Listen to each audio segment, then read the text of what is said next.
तो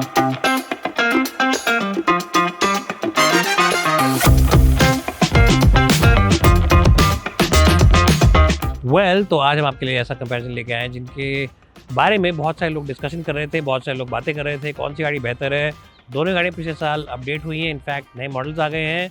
जी हाँ, आज हम बात करें होंडा अमेज वर्सेस डिज़ायर की। पहले जब इन गाड़ियों का मुकाबला करते थे तो बहुत क्लोज फाइट होती थी, तो क्या आज भी क्लोज फाइट होगी या फिर अमेज या फिर डिज़ायर आराम से जीत जाएगी, कह पाना बड़ा मुश्किल है। लेकिन अगर हम बात करते हैं दोनों गाड़ी के लुक्स के, तो आप बता सकते हैं मुझे कि कौन सी गाड़ी लुक में ज़्यादा अच्छी है। Looks are very subjective, looks are something of your own opinion, लेकिन मेरे हिसाब से डिज़ायर की जो बैक साइड है वो अमेज की बैक साइड से थोड़ी फीकी लगती है। अमेज मिनीएचर सिटी लगती है और बहुत ही स्लीक डिज़ाइन है पीछे से, लेकिन आगे से आई think the desire has the advantage with the multiple elements in the headlamp, with the bigger grill end of course with that huge Suzuki logo. I think the Dzire is the advantage when it comes to front end. Back end, definitely the Amaze looks better. And in terms of the alloy wheel design, I think the Amaze has the better alloy wheels.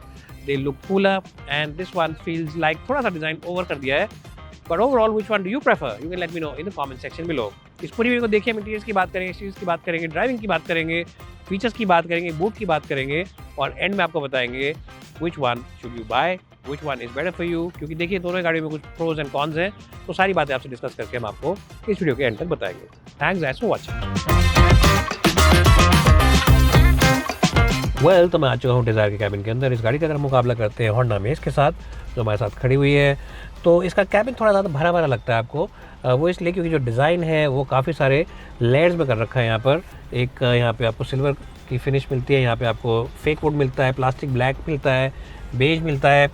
तो it's a mix and match of design elements and layers. तो ये थोड़ा भरा भरा लगता है. Features भी इस गाड़ी में थोड़े ज़्यादा मिलते हैं आपको. भरा भरा इसलिए भी लगता है क्योंकि बटन्स वगैरह और काफ़ी सारी चीज़ें ज़्यादा हैं. जैसे कि आपको इसके अंदर मिलता है 360 डिग्री का बर्ड्स आई व्यू कैमरा, जो कि बहुत ही हेल्पफुल फीचर है. अगर आप रिवर्स वगैरह कर रहे हैं, बीच में कहीं पत्थर वगैरह छोटा पड़ा है, आपको दिख नहीं रहा, तो इसको आप यूज़ कर सकते हैं उस चीज़ के लिए.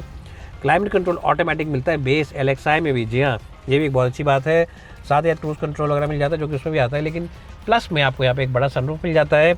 और यहाँ पर एनालॉग गेज के बीच में एक डिजिटल क्लस्टर दे रखा है इन्होंने, जिसके अंदर बहुत सारी इन्फॉर्मेशन है, जैसे कि actual fuel consumption, average fuel consumption, distance to empty, साथ ही साथ आप टॉर्क और पावर कितनी यूज़ कर रहे हैं, कितना आपने फ्यूल सेव कर लिया आइडल पे. बहुत सारी चीज़ आपको मिल जाती है उसके अंदर, तो वो भी एक एंटरटेनमेंट के लिए आपके अच्छा है. USB इसके अंदर आपको मिलता है यहाँ पे ओल्ड स्कूल, और पीछे की तरफ मिल जाता है नया टाइप का, और 12 वोल्ट का चार्जर. ग्लव बॉक्स दोनों गाड़ियों के लगभग बराबर ही शेप एंड साइज़ के हैं, और दरवाज़ों के अंदर भी स्पेस बॉटल वगैरह रखने के लिए उतना ही है जितना उस गाड़ी में है. दोनों ही गाड़ियों में आपको आर्म रेस्ट वगैरह नहीं मिलता है. अगर बात करते हैं क्वालिटी की, तो it really is neck and neck. But as I said, this one feels more भरा भरा, it feels more youthful, it feels more sporty because it's based on the Swift. Seat comfort on this car, the cushioning and the padding is also quite good. I think the seats are slightly ahead of the Amaze. Maruti makes the best seats in the business, and this one definitely has a slight advantage over the Amaze when it comes to pure comfort as well as cushioning. लेकिन उस गाड़ी में ADAS आता है, तो उसके अंदर चल के बताएंगे कि जीतता कौन है फ्रंट सीट के कंपैरिजन को.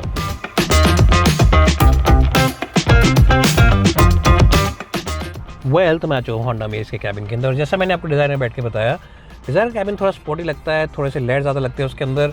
इसके अंदर आपको लेयर्स वगैरह इतने ज़्यादा नहीं लगते हैं.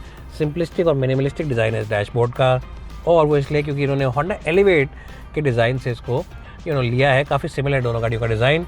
टच स्क्रीन के मामले में गाड़ी पीछे है, अपने आप में तो ठीक है, लेकिन it's not a very inspiring touch screen to use. I think the Amaze is slightly behind the desire.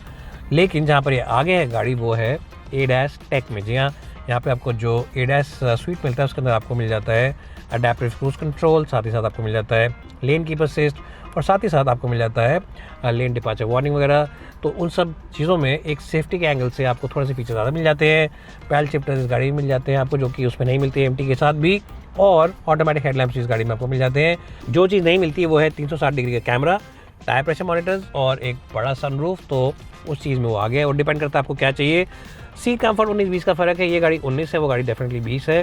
तो सीट कंफर्ट के मामले में मैं कहूँगा कि हाँ, अमेज पीछे थोड़ी सी. It's not a big difference. ऐसा मत कहना कि आशीष जी ने सीट के चक्कर में गाड़ी चेंज कर ली.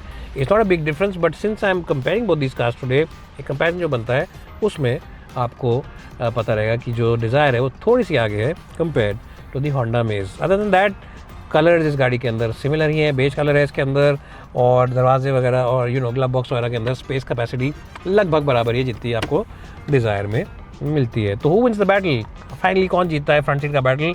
मुझे ऐसा लगता है कि अगर आप A- नहीं लेना चाहते हैं, आप चाहते हैं कि मैं थोड़ा एक लेवल कम वाली वर्जन ले लूँ, तो A- के बिना definitely the advantage is with the Dzire. लेकिन अगर आप कहते हैं नहीं मुझे बेस्ट इन क्लास टेक चाहिए, मुझे लेटेस्ट फीचर्स चाहिए, तो डेफिनेटली फिर आपको अमेज ही लेनी पड़ेगी।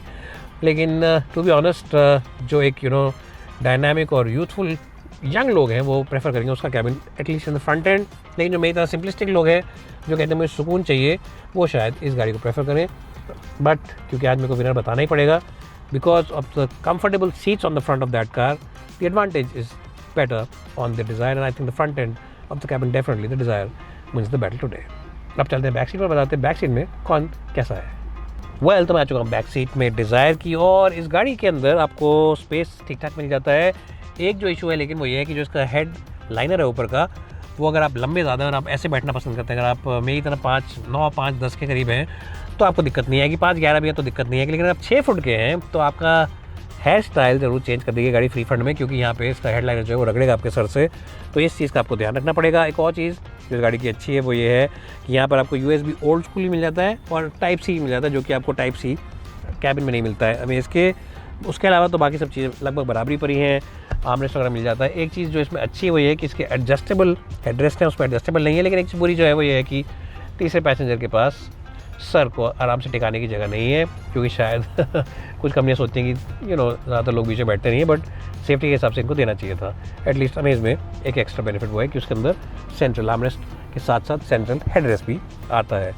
लगभग बराबरी पर है दोनों गाड़ी ओवरऑल, लेकिन कौन सी जीतती है वो दोबारा हम आपको अमेज के अंदर ही चल के बताएंगे, जैसे हमने फ्रंट सीट पे बताया था। वही अगर हम बात करते हैं बैक सीट की, तो साफ सीधी बात है कि लगभग दोनों ही गाड़ियाँ बराबरी पर ही हैं। जी हाँ, ऐसा कोई ज़्यादा एडवांटेज किसी के पास नहीं है। अगर मैं सीधा कैसे बैठता हूँ तो मेरा भी सर यहाँ पे हल्के से बाल रगड़ रहे हैं, मेरी हाइट है 5 फुट 10 इंच। तो अगर मैं 6 फुट का होगा तो डेफिनेटली यहाँ पर आपके बालों का डिज़ाइन थोड़ा सा अपने आप चेंज हो जाएगा। हाँ, अगर आप थोड़ा सा रिलैक्स पर कैसे बैठते हैं तो कोई दिक्कत नहीं, लेकिन हाँ बिल्कुल आप सीधे बैठना पसंद करते हैं, एकदम आप मिलिट्री मैन की तरह एकदम छाती बाहर निकल के बैठते हैं हमेशा, तो फिर दिक्कत हो सकती है। अगर आप 6 फुट के हैं, 5'10", 5'11" तक के हैं तो दिक्कत नहीं है। उसके अलावा यहाँ पर आपको सेम टाइप का AC वेंट्स वगैरह मिलते हैं। USB नहीं है इस गाड़ी के अंदर, पीछे सिर्फ 12 वोल्ट का चार्जिंग पॉइंट है, तो एक थोड़ी सी चीज़ पीछे बढ़ जाती है गाड़ी। लेकिन हेड रेस्टेंस तीनों पैसेंजर्स के लिए, हालांकि ये फिक्स्ड है, एडजस्टेबल नहीं है, लेकिन फिर भी अगर कोई गाड़ी भगवान ना करे पीछे से आपको मारती है तो आपका ऐसा सर लगेगा, बीच वाले पैसेंजर भी अगर बैठा होगा तो विप्लैश नहीं होगा, उस चीज़ के लिए अच्छी है। और यहाँ पर आपको फिर उसी टाइप का आर्मरेस्ट मिल जाता है, गिर जाता है नीचे, बीच में रुकता नहीं है ऐसे, लेकिन इसके अंदर भी 2 बड़े आप डाइट कोक के कैन या फिर पानी की बॉटल वगैरह रख सकते हैं। तो it's really a battle of positives and negatives, but in the back seat it's absolutely similar. I think back seat में दोनों गाड़ियाँ बराबरी पर ही हैं, इनको देंगे हम टाई, और वेल यस टाई देना ही पड़ेगा, क्योंकि कोई बड़ा विषय तो मुझे लगना है। Unless and until of course आप चाहते हैं कि पूरे टाइम एक USB चार्जिंग पॉइंट लगाओ, लेकिन उसके लिए आप ऑफ कोर्स एक प्लग ले सकते हैं, उस पर लगा सकते हैं। तो रियली खामखा की बातें नहीं करते हैं, बैक सीट को देते हैं हम टाई दोनों ही गाड़ियों को बूट देखते हैं, उसके बाद गाड़ी को लेकर चलते हैं ड्राइव पर। जल्दी से आपको दिखाते हैं बूट अमेज का। वैसे तो आप जानते हैं कि डिज़ायर का बूट इससे पीछे है, लेकिन फिर भी आपको दिखाते हैं। एपर्चर लगभग दोनों गाड़ी का सेम है, चौड़ाई होती है अंदर सामान रखने की, लेकिन जब आप पास से देखेंगे आप रियलाइज़ करेंगे बूट में स्पेस ज़्यादा है। लगेज कैरिंग कैपेसिटी अगर आप चाहते हैं अपनी गाड़ी में ज़्यादा हो तो अमेज ज़्यादा अच्छी है। दोनों गाड़ी में लोडिंग सेल थोड़ा सा ऊँचा है, लेकिन जैसा मैंने कहा क्योंकि शेयर वॉल्यूम इस गाड़ी की ज़्यादा है, होंडा इंजीनियर ने मैन मैक्सिमम मशीन मिनिमम का प्रिंसिपल यूज़ किया है, तो स्पेस ज़्यादा निकाल के दिया है। बूट डिपार्टमेंट में 100% winner is the Honda amaze.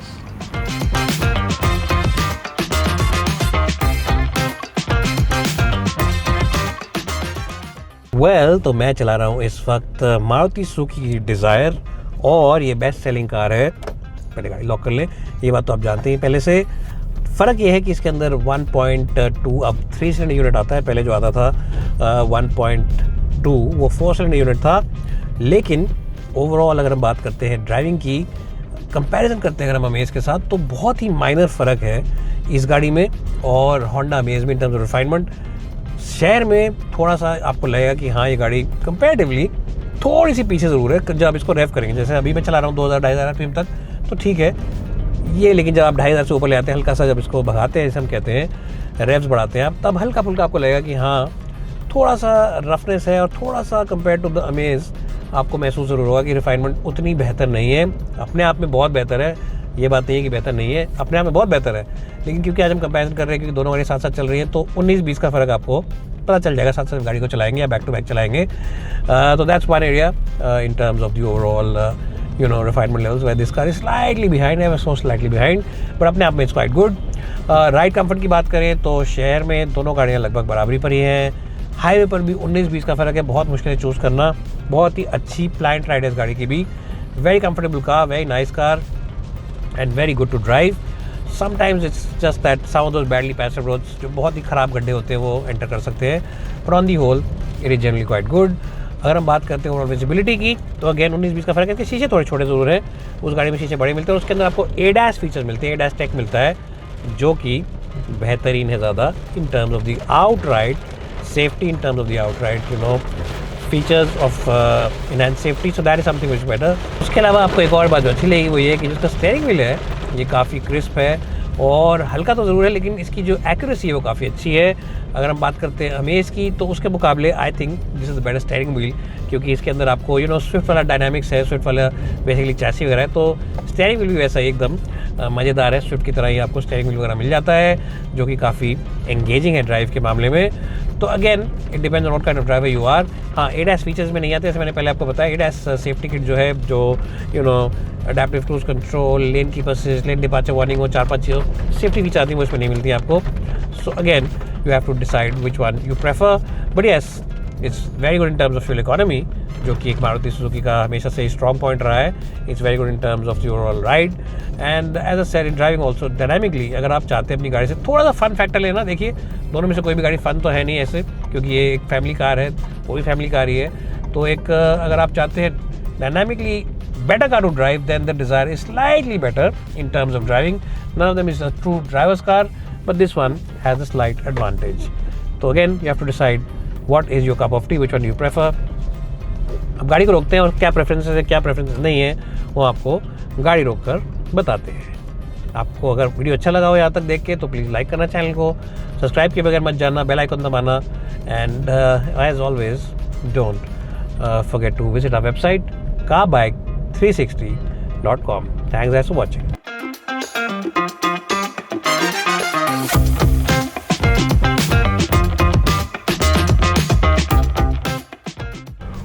तो मैं चला रहा हूँ इस वक्त होंडा की अमेज़। आज हम कंपैरिजन कर रहे हैं होंडा अमेज़ का डिज़ायर के साथ। और एक अच्छी बात अमेज़ की ये है कि इस गाड़ी के अंदर आपको पहले से ही E20 कंप्लाइंट इंजन मिलता है। यहाँ ये बात बहुत अच्छी है, आज से नहीं 2009 या 10 से होंडा की गाड़ियों के जो एथेनॉल ब्लेंडिंग फ्यूल्स हैं उनके लिए कंप्लायंसी पहले से ही थी, तो ये पहले से आएगी सोच रहे हैं in terms of the tech, in terms of the overall engine specs and all.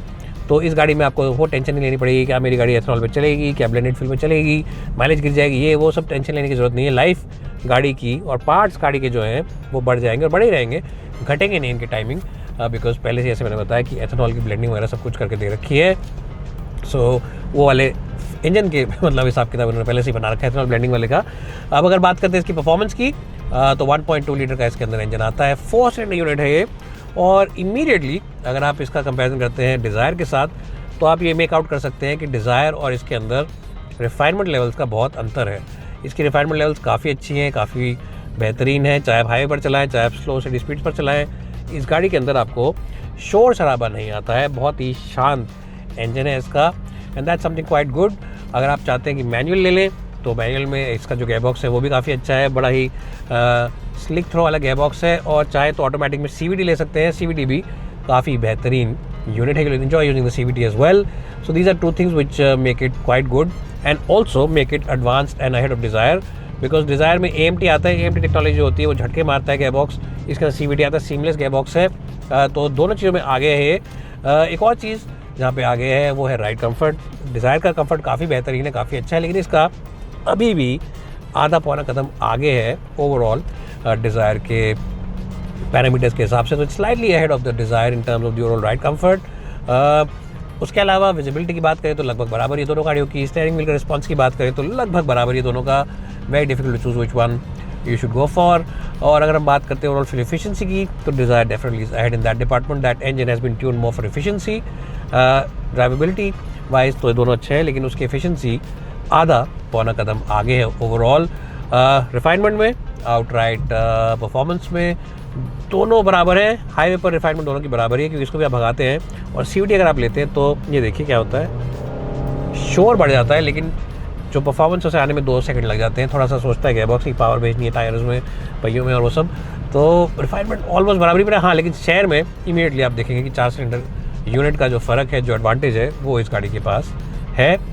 तो really the main areas where this car is ahead is the overall ride comfort, slightly better in terms of overall refinement, drivability दोनों गाड़ियों की लगभग same ही है। And yes, high speed stability भी लगभग same ही है दोनों गाड़ियों की। थोड़ा बहुत फ़र्क है 19-20 का, but it's very hard to tell and very difficult to जज which one has better ride stability at faster speeds. Anyways, अब गाड़ी को रोकते हैं और जल्दी से आपको एक फाइनल समरी रिपोर्ट बनाकर देते हैं। वेल, तो अगर हम बात करते हैं ओवरऑल विनर की, तो ये बहुत ही क्लोज फाइट रही आज की।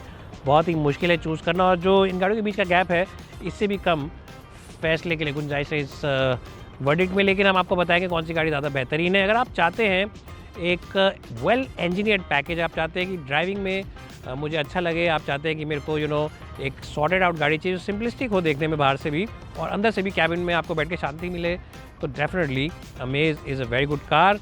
और इसके अंदर आपको बहुत सारे यूनिक फीचर्स मिलते हैं, जैसे कि आपको ADAS का स्वीट मिल जाता है, जो कि आपको काफ़ी अच्छी सेफ्टी वगैरह देता है। That said, the Dzire comes with a 5 star safety record. जी हाँ, इस गाड़ी का जो क्रैश टेस्ट किया था उसमें 5 स्टार रिकॉर्ड इसको मिला है, तो that is also something which you have to keep in mind. इस गाड़ी का जो इंजन है, भले ही वो थोड़ा सा नॉइज़ी ज़्यादा हो, मार्जिनली ज़्यादा नॉइज़ी हो अमेज से, लेकिन फ्यूल एफिशिएंसी में ये ज़्यादा बेहतरीन है। और जो इसके अंदर फील गुड फीचर्स है, जैसे कि सनरूफ है, जैसे कि इसके अंदर आपको मिल जाता है टायर प्रेशर मॉनिटर्स और बेहतरीन इंस्ट्रूमेंटेशन है, उसकी वजह से एक कैबिन के अंदर एक पॉजिटिविटी ज़्यादा लगती है, थोड़ा सा ज़्यादा वाइब जिसे हम कहते हैं आजकल, वो मिलता है आपको। एक लेकिन चीज़ है जो कि अमेज के अगेंस्ट जाती है, वो इसका प्राइस। इसका प्राइस पॉइंट जो है वो इस गाड़ी से काफ़ी ज़्यादा ऊपर है। हालांकि आपको ADAS स्वीट वगैरह मिल जाती है, लेकिन फिर भी प्राइसिंग के अंदर थोड़ा सा फ़र्क ज़रूर है। And I think on the outside also, even though it looks very nice, the desire just feel a little more attractive, at least from the front and. Back and तो इस गाड़ी का सिटी ऐसा लगता है।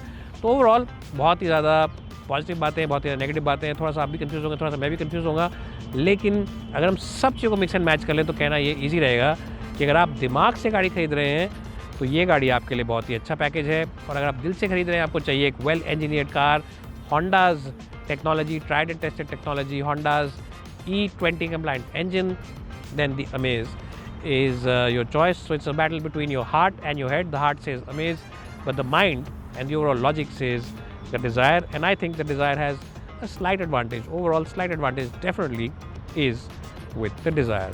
The Amaze isn't a bad car. It's not a car which suffers in any major area. ऐसा नहीं किसी चीज़ में बहुत ज़्यादा कम है, लेकिन जब सब चीज़ों को ऐड ऑन करते हैं, पूरा रिव्यू आप देखेंगे दोबारा, तो आप रियलाइज़ करेंगे that the Desire comes across as a slightly better package. It's bye for now and thanks for watching this video.